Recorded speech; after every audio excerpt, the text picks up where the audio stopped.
Bien-aimés, dans la préparation au mariage, beaucoup pensent d'abord à l'amour, à l'attirance ou à la stabilité matérielle.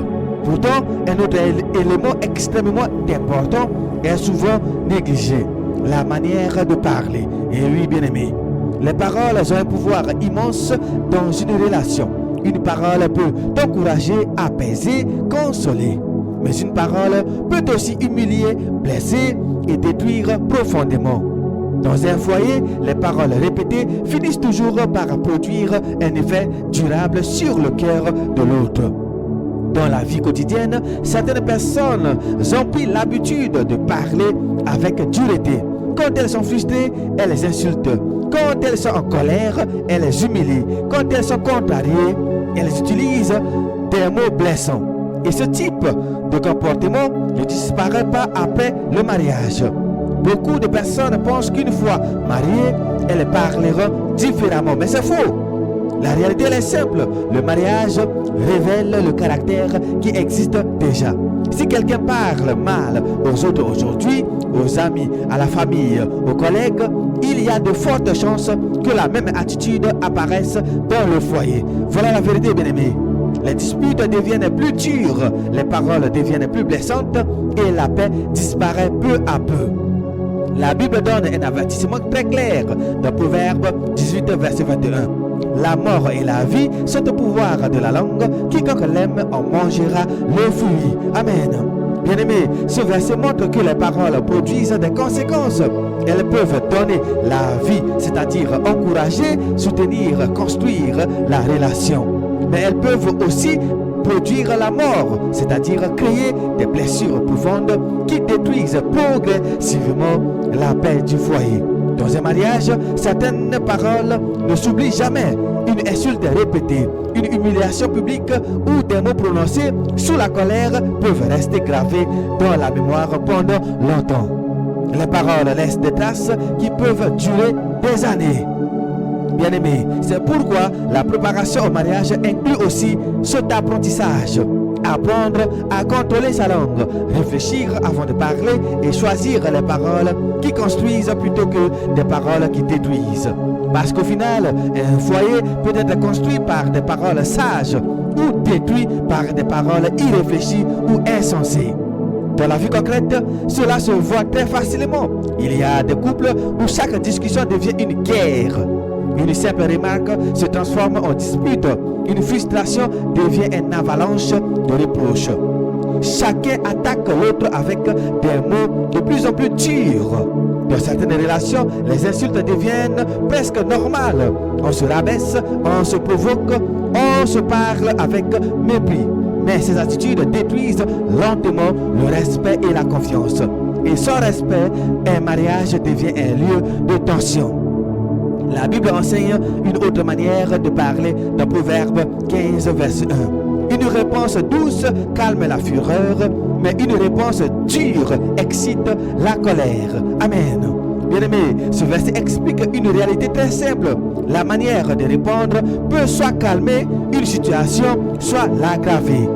Une parole douce peut désamorcer une dispute, mais une parole dure peut transformer un petit problème en grand conflit. Dans un foyer, cette sagesse devient extrêmement précieuse.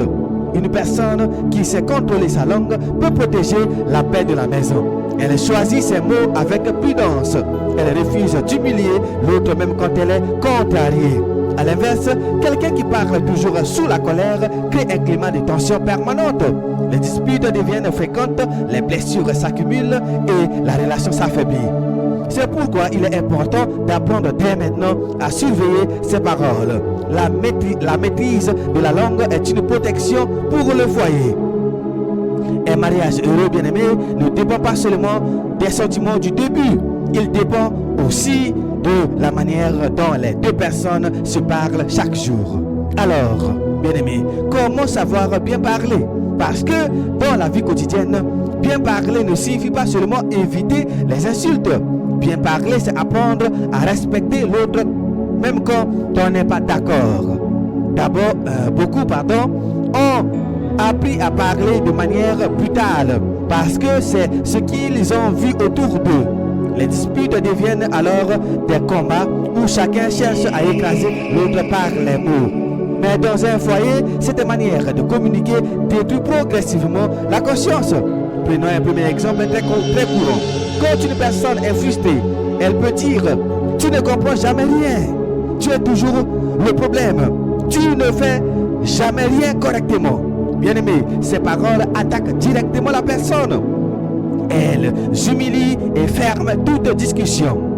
Ce type de paroles blesse la personne au lieu de résoudre le problème. À l'inverse, une manière saine de parler consiste à viser la situation et non la personne.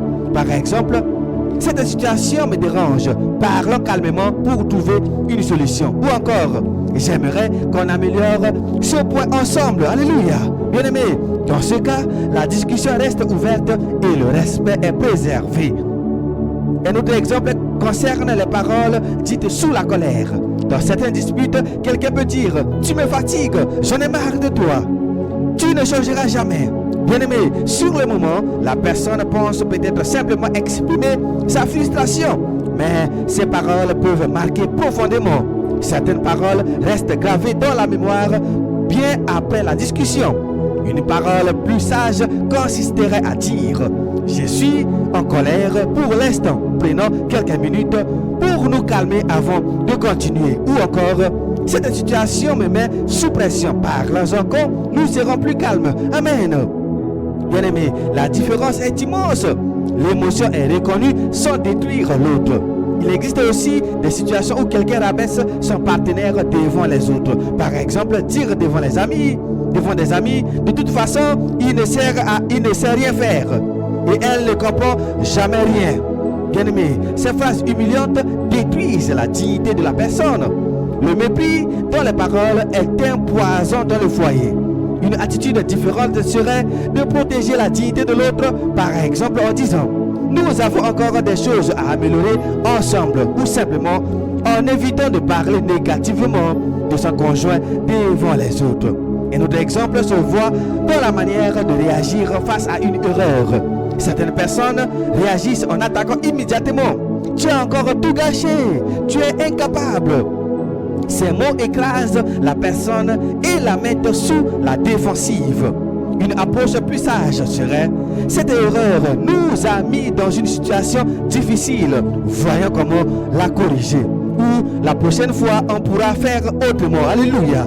Bien-aimé, dans ce cas, la correction existe, mais elle n'humilie pas. Apprendre à bien parler implique aussi d'apprendre à écouter. Dans beaucoup de conflits, chacun veut défendre son point de vue sans écouter celui de l'autre. Pourtant, écouter vraiment l'autre est déjà une forme de respect. Par exemple, au lieu d'interrompre quelqu'un en disant « Non, tu as tort », on peut dire « Je comprends ce que tu veux dire, mais voici comment je vois la situation. » Bien-aimé, ici, la discussion devient alors plus constructive.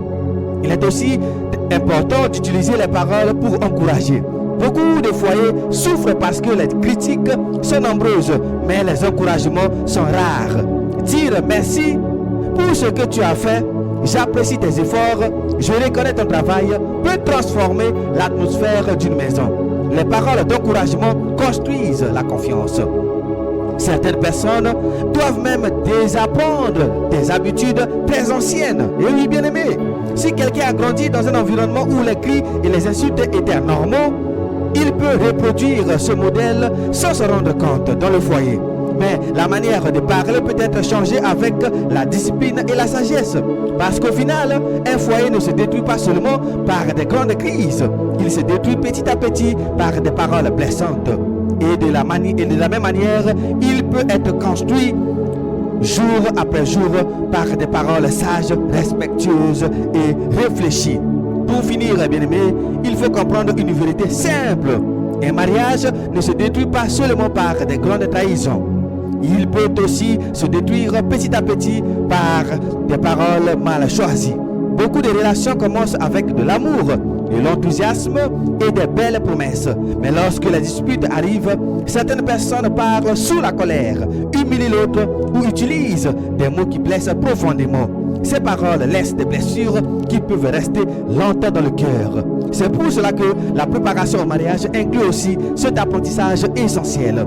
Apprendre à contrôler sa langue, savoir réfléchir avant de parler, refuser les insultes, éviter les humiliations et choisir des paroles qui construisent plutôt que des paroles qui détruisent. Bien-aimés, dans un foyer, les paroles peuvent calmer une situation difficile ou au contraire transformer un petit problème en grande dispute. Une parole sage peut protéger la paix de la maison. Alors, avant de penser au mariage, il est important de se poser la question honnête. Comment je parle aux autres aujourd'hui? Parce que la manière de parler que quelqu'un pratique maintenant sera la même dans son futur foyer. Et au final, un mariage heureux ne se construit pas seulement avec des beaux sentiments, mais aussi avec des paroles sages et respectueuses. C'était votre frère Rodrigue Simbato Ménine. Demeurez toujours béni dans la paix de notre Seigneur et Sauveur Jésus-Christ.